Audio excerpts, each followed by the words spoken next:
राम मंदिर को लेके बहुत सारे बयान दिए हैं आपने। आपने कहा है कि मंदिर की तरफ जाना मतलब गुलामी की ओर जाना। जो लोग ये बात मेरा बयान समझ करके चला रहे हैं वो लोग देशवासी को गुमराह कर रहे हैं। इस संदर्भ में सावित्रीबाई फुले ने 170 वर्ष पहले उस स्लोगन को कहा था और उसी बात को बाबा भीमराव अंबेडकर ने भी कहा था कि शिक्षा वो शेरनी का दूध है जो पिएगा वो दहाड़ेगा।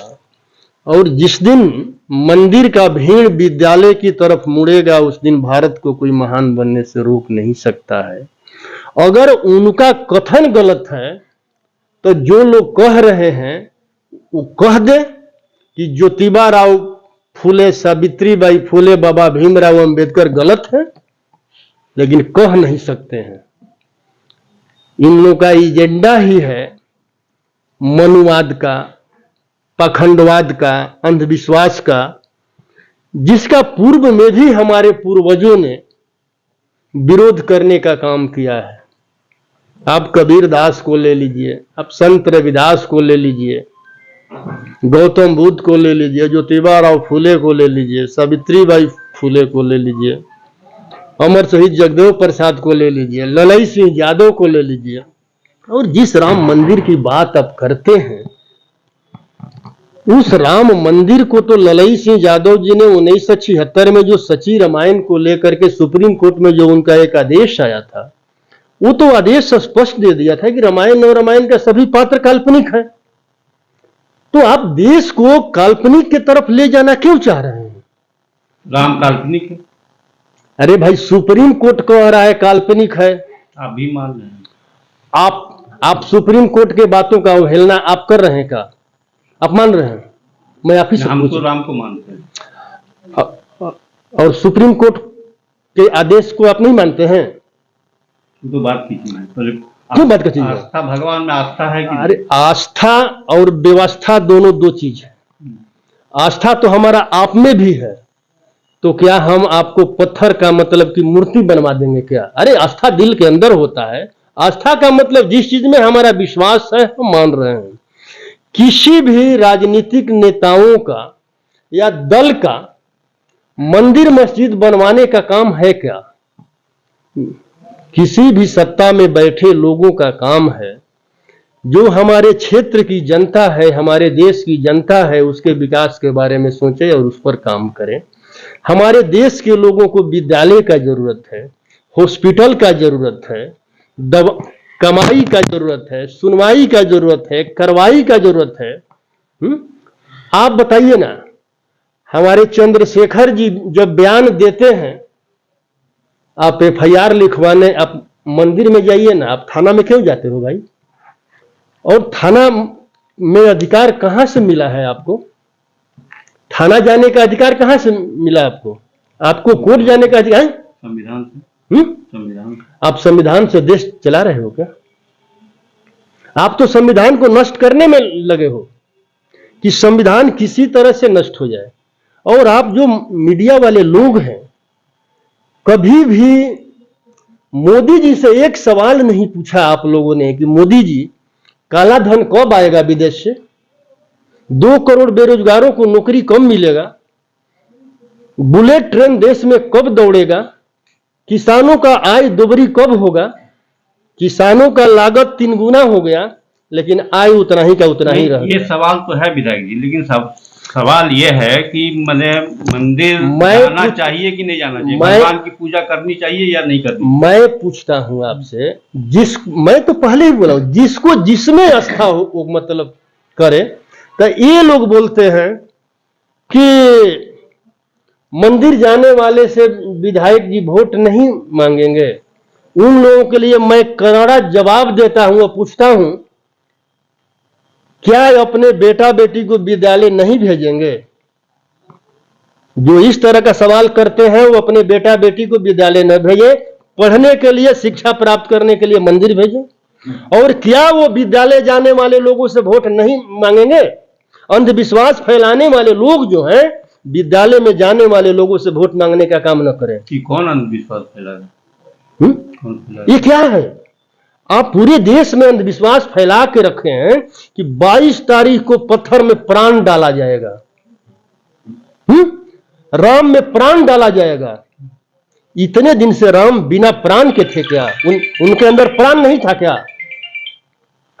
और जब 22 तारीख को प्राण डाला जाएगा तो प्राण डालने वाले कौन हैं? नहीं, अयोध्या में जो अरे भाई, अयोध्या में जो राम मैं वही तो बोल रहा हूं, वो भी तो सुप्रीम कोर्ट के आदेश से बन रहा है। अयोध्या कब बना? हम नहीं जानते, तो जान कराइए ना। और 180 वर्ष ईसा पूर्व जो है भारतवर्ष में मौर्य वंश का शासन था और मौर्य वंश का लास्ट शासक का नाम था राजा बृहदत्त। जब तक राजा बृहदत्त सत्ता में रहे उसका नाम साकेत था, और साकेत गौतम बुद्ध और सम्राट अशोक का नगरी था। और जब राजा बृहदत्त का पुष्यमित्र शुंग ने हत्या किया तो अब उसका नाम बदल करके साकेत से अयोध्या किया। लाखों बौद्ध भिक्षु का हत्या किया। जो बगल में जो आपका सरयू नदी है उसका गवाह है। लाखों बौद्ध भिक्षुकों का सर काटा, उसी से उसका नाम पड़ा सरयू नदी। खून का मतलब धार से। और जब अयोध्या था ही नहीं, रामावतार कब हुआ? और रामायण का मतलब कि आपको अयोध्या कांड में सर्ग नंबर 109 चौपाई नंबर 134 को मतलब पढ़िए। उस रामायण में लिखा हुआ है, जिसका मतलब कि हिंदी अर्थ होता है कि तथागत बुद्ध और उनके अनुयायियों के साथ वही दंड मिलना चाहिए जो एक चोर को दंड मिलता है। मैं पूछता हूं, जब वाल्मीकि रामायण में तथागत बुद्ध का जिक्र है तो पहले राम की पहले बुद्ध? ये सवाल उठता है कि नहीं उठता है? उठता है ना। मतलब कि पहले बुद्ध, और पहले बुद्ध तो फिर राम कब आए? जब पहले बुद्ध हो गए तो राम कब आए? और रामायण ये सारी ग्रंथ लिखा कब मतलब गया? सारी ग्रंथ 14वीं और 15वीं सदी का लिखा हुआ है। हमें उस पर भी नहीं जाना है। हमारा सीधा है कि भारत सरकार का काम है गरीबों के लिए रोजगार का व्यवस्था करें, गरीबों के लिए स्कूल बनवाएं, यूनिवर्सिटी बनवाएं और हॉस्पिटल बनवाएं। अगर मंदिर से ही आपको सब कुछ होने वाला था तो कोरोना काल में आपने सारे हॉस्पिटल को बंद कर देते, सारे पेशेंट को मंदिर में भर देते। हॉस्पिटल की आवश्यकता क्या था आपको? लेकिन आपने कोरोना काल में सारे मंदिरों को बंद कर दिया। क्यों?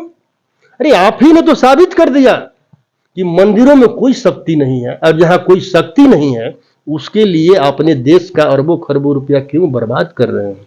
लगभग 700 जो आपने सेल्फी पॉइंट बनाने का काम किया है, आप ही लोग बोले हैं कि लगभग मतलब 2000 करोड़ रुपया लग रहा है। उससे क्या लाभ है देशवासी को? बताइए। और जो मंदिर में प्राण डालने का जो बात कर रहे हैं वो देश में नफरत नहीं फैला सकते हैं। एक तरफ कहते हैं कि भगवान राम है, पुरुषोत्तम राम है, उनमें शक्ति है, और दूसरी तरफ कहते हैं कि हम प्राण उनमें डालेंगे। तो जो पत्थर में प्राण डाल सकते हैं आप, ऐसे लोग तो बहुत देश के लिए कारगर साबित होंगे। ऐसे लोगों को भारत सरकार को सूची बनाना चाहिए, और ऐसे लोगों को जो बॉर्डर पर हमारा जो सेना जो लड़ रहा है, हर बटालियन के साथ एक प्राण डालने वाले को रखना चाहिए। हर हॉस्पिटल में हर स्पेशलिस्ट डॉक्टर हैं, लेकिन प्राण स्पेशलिस्ट अभी तक डॉक्टर नहीं है।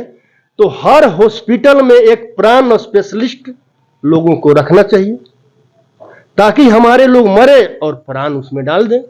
अगर ये लोग पत्थर में प्राण डाल सकते हैं, चलिए भाई, मतलब कि हम शूद्रों में प्राण नहीं डाल सकते हैं। अगर इतनी शक्ति होती प्राण डालने का तो एक भी ब्राह्मण मरता नहीं। मरने से पहले ही मतलब उसका कूपन रिचार्ज कर देते, रिचार्ज हो जाता, मरता नहीं। ये अंधविश्वास फैलाना है कि नहीं? और अगर ये लोग मंदिर में, अगर ये लोग बॉर्डर पर हमारे लड़ते हुए लोगों के शरीर में अगर प्राण नहीं डाल सकते हैं, और हॉस्पिटल में जो मरेंगे उनमें प्राण नहीं डाल सकते हैं। इसका मतलब क्या हुआ कि ये प्राण डालने का नाटक कर रहे हैं, पूरे देश के लोगों को भ्रमित कर रहे हैं, अंधविश्वास फैला रहे हैं। और अंधविश्वास फैलाना, नफरत फैलाना, पाखंड फैलाना ये कानूनन अपराध है कि नहीं है भाई? कि जनता भी तो उसी के पीछे पागल है। अरे मैं आपसे पूछ रहा हूं ना, आप तो पढ़े लिखे लोग हैं ना। अंधविश्वास फैलाना कानूनन अपराध है कि नहीं है? ऐसे अपराधियों को मतलब कहाँ होना चाहिए, आप लोग कुछ समझ लीजिए। अच्छा विधायक जी, एक चीज बताइए कि आप शिक्षा मंदिर जाने की बात करते हैं, स्कूल जाने की बात करते हैं, आप उसी दल से आते हैं आरजेडी से जिस दल के सुप्रीमो ने चरवाहा विद्यालय खोला था। तो उस समय ये उनके दिमाग में नहीं आया था कि स्कूल? बिल्कुल उन्होंने सही काम किया था, यही तो आप लोगों के दिमाग में नहीं बैठ रहा है। हमारे देश के जो है, हमारे देश के बहुजन समाज के लोगों यानी 90% लोगों को मनुस्मृति के द्वारा शिक्षा प्राप्त करने से वंचित कर दिया गया था कि शूद्रों और महिलाओं को शिक्षा प्राप्त करने का अधिकार नहीं है। तो जो हमारे लोग जो हैं, हमारे लोग गरीब हैं, काम करेंगे कि पढ़ेंगे? तो उन्होंने चरवाहा विद्यालय हर फील्ड में, हर मैदान में खुलवाया कि हमारी गैया भी पढ़ेगी, या बच्चे वहां बैठ करके पढ़ते भी रहेंगे और गैया भैंसिया भी मतलब पढ़ती जाएगी। आज क्या स्थिति है चरवाहा विद्यालय की?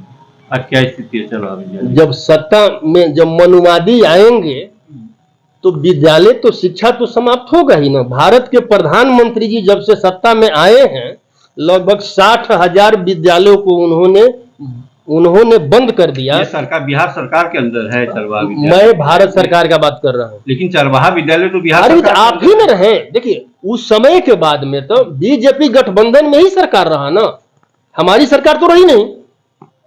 बीजेपी गठबंधन, आप चरवाहा विद्यालय का ही नहीं लीजिए ना, आप सरकारी विद्यालय को भी देख लीजिए ना।